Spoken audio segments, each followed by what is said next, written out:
Hi,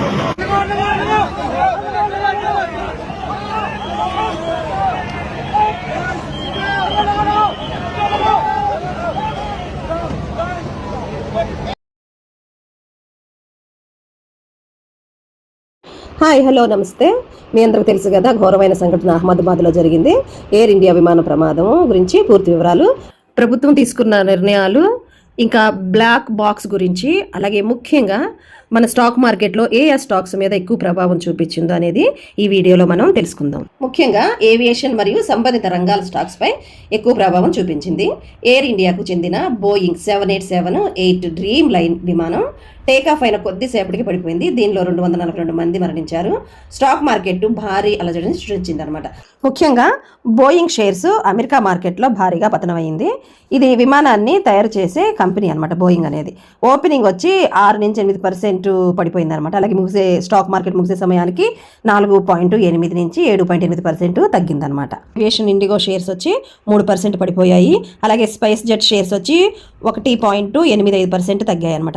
అలాగే Adani enterprises shares కూడా భారీగా పడిపోయాయి. తాల్ ఎంటర్ప్రైజెస్ షేర్స్ 3.86% తగ్గాయి. అలాగే గ్లోబల్ వెక్ట్రా షేర్స్ వచ్చి 0.96% పడిపోయాయి అనమాట. అలాగే Spirit Aero Systems and GA aerospace company shares కూడా భారీగా పతనమయ్యాయి. Hotel and online travels booking companies కూడా బాగా పడిపోయాయి అనమాట. మరి ఈ విమాన ప్రమాదం ఎలా జరిగిందో తెలుసుకుందాము. జూన్ 12 అంటే నిన్న మధ్యాహ్నము 1:39 అహ్మదాబాద్లోని సర్దార్ వల్లభాయ్ పటేల్ అంతర్జాతీయ విమానాశ్రయం నుంచి లండన్లోని గాట్విక్ విమానాశ్రయానికి బయలుదేరిన ఎయిర్ ఇండియా ఫ్లైట్ AI 171 కొద్ది సెకండ్లోనే కూలిపోయిందనమాట.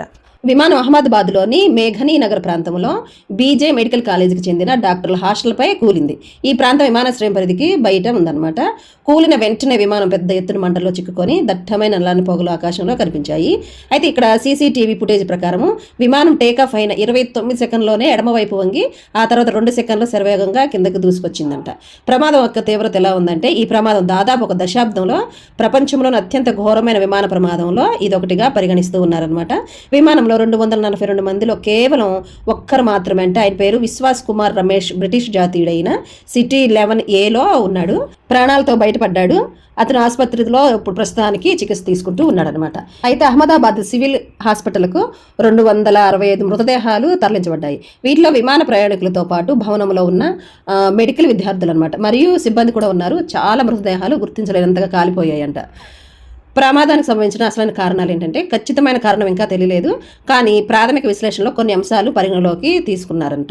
అంటే మెకానికల్ ఫెయిల్యూర్ లేదా ఇంజిన్ మాల్ ఫంక్షన్స్, విమానం ఎత్తు పెరగకపోవడం, ల్యాండింగ్ గేర్ రిట్రాక్ట్ కాకపోవడం వంటి సాంకేతిక అంటే టెక్నికల్ పరమైన ఇంజిన్ సమస్యలు లేదా మెకానికల్ లోపం ఉండవచ్చని సూచిస్తూ ఉన్నారు. అయితే వాతావరణ పరిస్థితులు ఎలా ఉన్నాయంటే, అహ్మదాబాద్లో ఆ రోజు ఉష్ణోగ్రత 100 డిగ్రీల ఫారెన్హీట్కు పైగా ఉంది. ఇది విమానం లిఫ్ట్ జనరేట్ చేయడంలో ఇబ్బందులకు కారణం కావచ్చని అంచనా వేస్తున్నారు. అలాగే హ్యూమన్ ఎర్రర్ లేదా బర్డ్ స్ట్రైక్ కూడా ఇలాంటివి ఏమైనా సంభవించాయని అవి కూడా పరిగణలోకి తీసుకుంటూ ఉన్నారనమాట. ప్రభుత్వం తీసుకుంటున్న నిర్ణయాలు ఏంటంటే, విచారణ ప్రకటించారు. అంటే భారత ప్రభుత్వం ఈ ప్రమాదం గురించి ఒక అధికారిక విచారణ ప్రకటించింది. Air craft accident investigation bureau ఈ విచారణ నిర్వహిస్తుంది. ఇందులో అంతర్జాతీయ ప్రోటోకాల్స్ని పాటిస్తూ ఉంటారంట. కేంద్ర పౌర విమానయాన శాఖ మంత్రి రామ్మోహన్ నాయుడు ఒక ఉన్నత స్థాయి కమిటీని ఏర్పాటు చేస్తున్నట్లు ప్రకటించారు. ఇందులో బహుళ రంగాల నిపుణులు కూడా ఉంటారంట.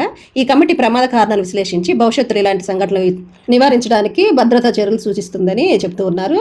అయితే మరి రెస్క్యూ మరియు రిలీఫ్ కార్యకలాపాలు ఏంటంటే, ప్రమాదం జరిగిన వెంటనే అహ్మదాబాద్ పోలీసులు, ఫైర్ బ్రిగేడ్ మరియు national disaster response force secure ఆపరేషన్లను ప్రారంభించాయి. డజన్ల కొద్ది అంబులెన్సులు సంఘటన స్థలానికి చేరుకున్నాయి అనమాట. కేంద్ర హోంమంత్రి అమిత్ షా ఇంకా పౌర విమానయాన మంత్రి రామ్మోహన్ నాయుడు అహ్మదాబాద్కు వెళ్ళి అక్కడ పరిస్థితుల్ని సమీక్షించారనమాట.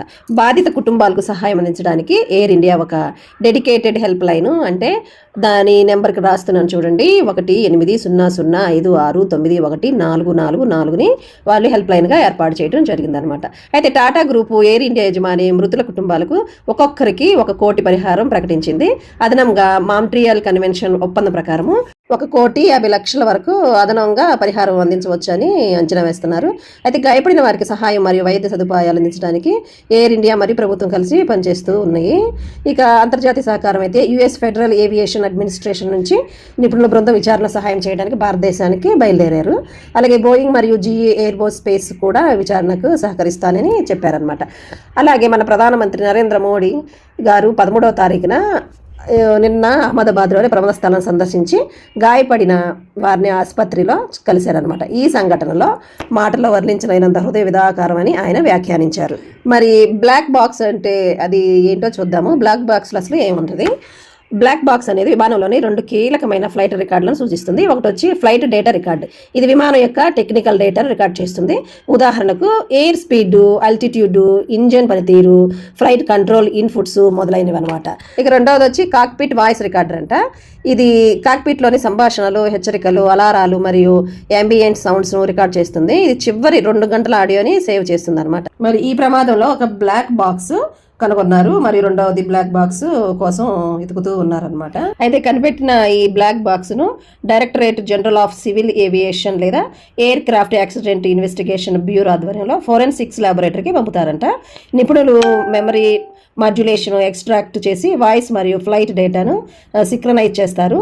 రాడర్ లాగ్లు మరియు ఎయిర్ ట్రాఫిక్ కంట్రోల్ రికార్డుల్లో పరిశీలిస్తారు. మరి ఈ ప్రక్రియ సాధారణంగా రోజుల నుంచి వారాలు వరకు పట్టవచ్చని చెప్తూ ఉన్నారు. డివైస్లు దెబ్బతిన్నట్లయితే ఎక్కువ సమయం పట్టవచ్చు. అయితే ప్రాథమిక విశ్లేషణ 24 గంటలలోపే అందించవచ్చు అని చెప్తూ ఉన్నారు.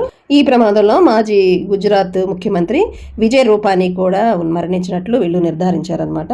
విమానం కూలిన బీజే మెడికల్ కాలేజ్ హాస్టల్లో దాదాపు 200 మంది వైద్య విద్యార్థులు మరియు సిబ్బంది ఉన్నారంట. ఆ టైంలో వాళ్ళలో చాలామంది మరణించారు. అలాగే యూకే ప్రధానమంత్రి Keir Starmer, US president Donald Trump, Canada governor general Mary Simon మరియు బంగ్లాదేశ్ ప్రధాని షేక్ హసీనా వంటి ఇంటర్నేషనల్ నాయకులు కూడా ఈ సంఘటనపై సంతాపం వ్యక్తపరిచారనమాట. ప్రమాదం తర్వాత అహ్మదాబాద్ విమానాశ్రయం తాత్కాలికంగా మూసేశారు. కానీ ఈ రోజు నుంచి మళ్ళీ ఓపెన్ చేసి కార్యకలాపాలు యథాతథంగా జరుగుతూ ఉన్నాయి అనమాట.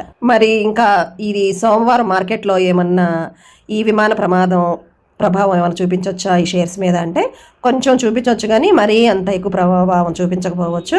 ఎందుకంటే మన స్టాక్ మార్కెట్ ఎప్పుడు కూడా నెగిటివ్ న్యూస్ల మీద, పాజిటివ్ న్యూస్ల మీద, అలాగే మార్కెట్ సెంటిమెంట్ మీద ఎక్కువ ఆధారపడి ఉంటుంది. కాబట్టి ఇది సోమవారం అంతా ప్రమాదకరంగా ఉండకపోవచ్చు స్టాక్ మార్కెట్ అనేది.